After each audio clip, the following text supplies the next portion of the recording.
चला आज बनवूया 1.5 किलो आंब्याचं लोणचं. 1.5 किलो आंबे अशा पद्धतीने कट करून घेतले. त्याच्यावरती 4 चमचे मीठ, 2 चमचे हळद व्यवस्थित असं चोळून घेतलं. त्यानंतर झाकण ठेवून याला रात्रभर असंच ठेवलं.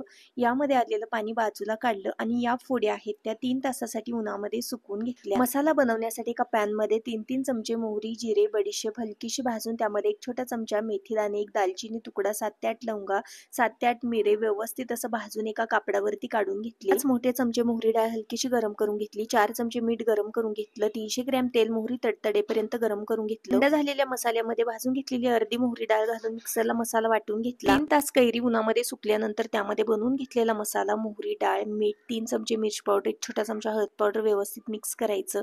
तेल कोमट असताना 1 चमचा त्यामध्ये हिंग घालून तेल थंड झाल्यानंतर यावरती घालायचं. सर्व मसाले थंड झाल्यानंतरच कैरीमध्ये घालायचे. डिटेल रेसिपी YouTube चॅनलवरती आहे, पाहू शकता. व्हिडिओ आवडला असेल तर लाईक करा.